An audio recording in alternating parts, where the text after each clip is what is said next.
So I got a problem, and truly over the next couple videos that I release, you're gonna help me, or watch me, fix this problem. And really for you to know what the problem is, you kinda gotta see my kitchen. So let's go. Hey, welcome to my kitchen. So here's the problem. This is our pantry. It's kind of where we store all of our dried food and canned food and things like that. But we don't have a whole lot of cabinet space. So I think that we can really refigure this whole wall here to give us some more countertop space, more cabinets and storage, and just make it more functional for our entire kitchen. Now, does this pantry work? Yeah, sure, but it could be so much better. So this is the solution that I came up with. Okay, my wife came up with it, but that's just splitting hairs. It's gonna give us the opportunity to have some more storage, plenty more counter space. We're gonna put in a secondary oven underneath in the lower cabinets to give us a second oven, but it just makes the kitchen much more functional and a lot better suited for my family's needs. Now, I'm not gonna include any dimensions or plans for this project because honestly, it's custom made for my house. But what I can talk about is what it cost me to build this, as well as what are some specific dimensions if you were wanting to make some cabinets for yourself. So let's dive into the project. We're gonna start off by truly just breaking down our plywood. We're gonna take about 5 sheets of plywood for this entire project. And while you're doing the breakdown of this plywood, make sure you are labeling all of your parts. I cannot stress that enough. All of your parts have to be labeled so you can help keep track of all of it, especially because I'm building lower and upper cabinets.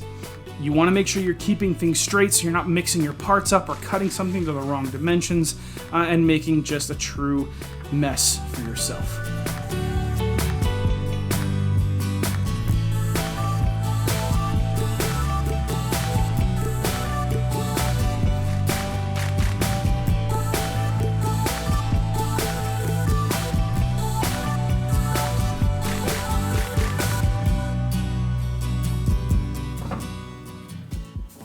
So now that we've got all our pieces cut to their final dimensions, we're gonna go ahead and glue and screw these together.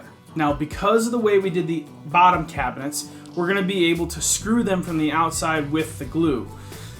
We're gonna have to be a little bit creative with the upper cabinets because there's a portion of the upper cabinets where you're actually gonna see the outside. With the lower cabinets, they're all kind of getting sandwiched together. So you're never gonna see the screws, so we don't have to do anything with them. We may plug the upper screws, but we'll kind of cross that bridge when we get to it. So let's get to assembly.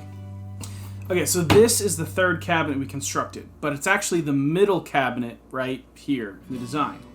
It's where we're gonna incorporate a wall oven. Now, I could not find a whole heck of a lot online as far as how these are structured in order to hold the weight of the oven. So what I'm gonna do is I'm gonna make some 3/4 inch pieces that'll be like a frame to be on the inside of this cabinet. It'll get screwed from the outside, the bottom, and the top to hold the frame in place. Now we'll test fit the oven that I have, which is a 24-inch oven. Based upon the dimensions that I found online, it's 22 inches wide and 23 inches tall. So we're gonna create 2 pieces in here, a 6-inch wide strip, a 6-inch wide strip here, and then 2 4-inch strips to kind of create the cavity or the hole that's gonna be for our oven.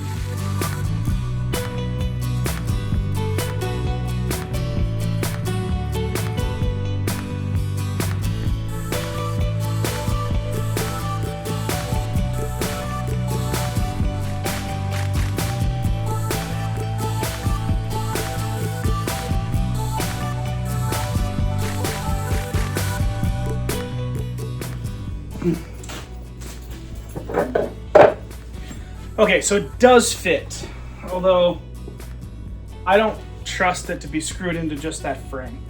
I'm gonna put a little block piece on the back.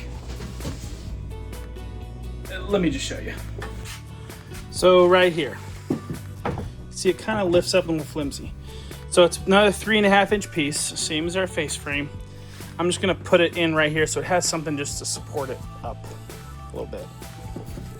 So now that we've got our lower cabinets built, I want to take a second and just explain something really quick. So these may be custom made for my house, but there are a couple things that are standard dimensions that you can apply if you're building these cabinets. First is when it comes to the cabinet, the standard dimensions is it's going to be 34.5 inches tall by 24.5 inches deep. Now, the width of your cabinet can vary. There'll be some that are 36 inches wide, or if you're doing a vanity, it could be 48 inches wide, or even 12 inches wide for the little skinny cabinet that goes between your dishwasher and your fridge. When you're making these, there's a couple of things to do for structural purposes. So in mine, I have a full bottom. Now I am going to end up putting drawers in the bottom of these and as well as in the top, but the full bottom just gives it a place to rest on our toe kick. A toe kick is going to leave a 3-inch by 3-inch cutout on the front of your cabinet, so that way when you're standing up next to the countertop, your toes aren't bumping into your cabinet and it's a little bit more comfortable to use and go up against. So in the structure, we got a full bottom on the cabinets, but then I have 2 of these 3-inch stretchers which you saw me install here and back here, as well as this back here, which is another stretcher, and that is called a nailer strip. That just gives you something to screw into when you're attaching it to your wall. Now I did a separate toe kick so I could just set these cabinets on there. And now what that's going to do for me for installation is I can take that full toe kick, set it down, and level that out in order to make the rest of the cabinets level, and I know for sure that it is because it's all based upon the toe kick. There are a lot of guys who will take the sides and they'll cut a little 3-inch by 3-inch square out in front, and they do that. But what that means is that later you're gonna have to level each and every cabinet as you install them. And so just doing them separately makes it just a little bit easier. And then you can cover the front up with a decorative piece or a little piece of 1/4-inch plywood, which is what I'm gonna do. So now we're gonna move on to our upper cabinets. Now these, because all of them are gonna be next to each other, putting the screws in the side really doesn't matter because you're never gonna see it. That's not the case with all of our upper cabinets. As you can see right here in our 30-inch cabinet, that will be fine because it's up against the wall and up against another cabinet. But we have this higher shelf that's horizontal. And so the sides of our 12-inch cabinet are going to be exposed, which means we can't have exposed screws because who wants to see that, right?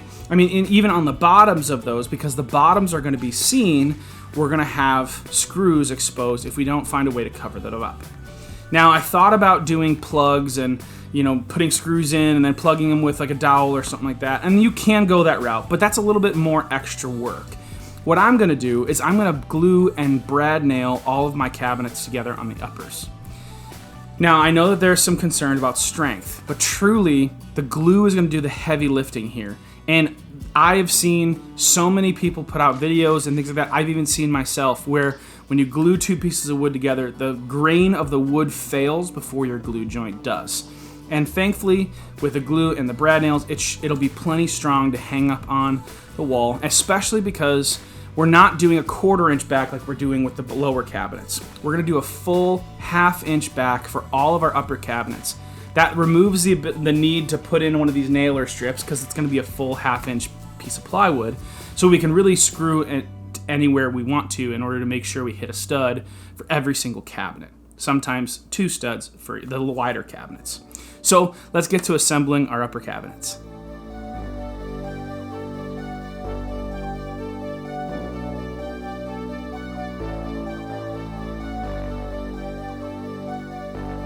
Fill me out with your smile, like the sunshine brings the light. Fill me out with a flame, I will let you in this game. So we got a package, and it actually comes from the sponsor of today's video, JLCMC. They manufacture all kinds of different machining parts and CNC end mills and like crazy things on there. But they reached out, wanted to partner for a project, and I told them we were doing this, and they were like, hey, let's order what you need. So I went on their website and I got these awesome drawer slides. They're really heavy duty. They're ball bearing hinges or ball bearing slides. And so I'm really excited because they have it in such small increments, and you can actually choose the material that you get them made out of, which was super nice. Shipping kind of depends on where in your area how much that's going to cost, but a lot of the stuff was actually really cheap. I think these drawer slides were like $5 a piece. But they even have like things like this, which we're going to use on our cabinet doors, these brass like catches for the doors, or on our smaller 15-inch cabinet, they've got these hinges that will actually allow the door to open vertically and hold it vertically, which is super nice. But they even have like things that you don't think, or that you know you want, but you don't know really where to get, like these knobs here. I'm actually going to use them on my Moxon vise, which link for that video is here. But I'm going to swap these handles out because what I like about these is that it's a spring-loaded knob. So you can use it, open your vise, close your vise, and then you can fold it up so then you don't have this big handle sticking out, so as you walk by you bump it, which I've done many times. Even they supplied under cabinet lighting, which I'm really excited for. So, but they have all kinds of cool stuff on their website. I'll leave a link in the description if you want to go check them out.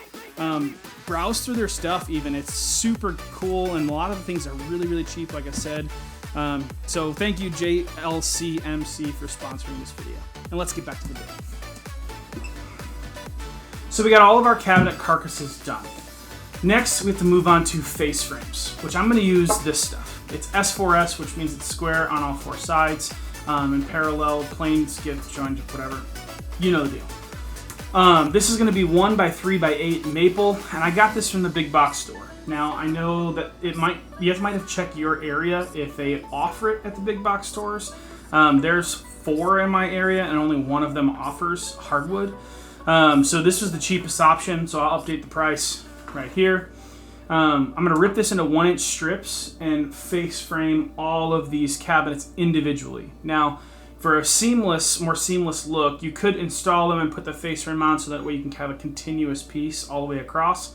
I'm not going to do that because these are going to sit in my shop until I install them into my kitchen. I have to demo and do all of that stuff in there.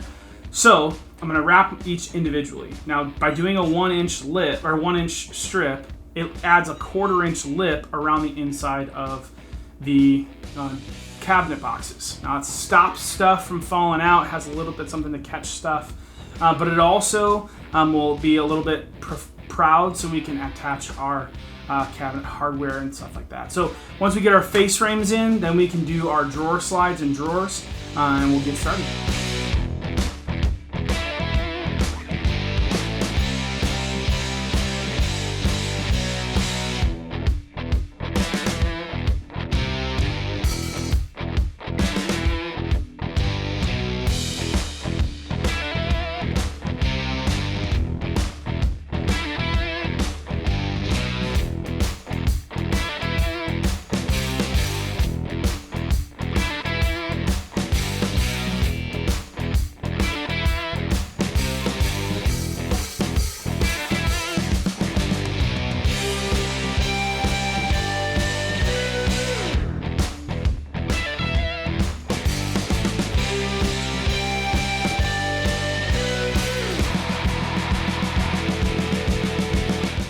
So next we're going to work on the drawers. Now each of these big 36-inch cabinets has 2 of them. There's going to be one here, and then we're going to have one that slides off on the underneath inside behind the doors. For this one, because we have this little lip of our face frame, I'm going to cut 2 pieces of 1/2-inch plywood to kind of stick the slides out so it doesn't interrupt with our face frame. Once we do that, we'll get our slides mounted and then measure for our drawers.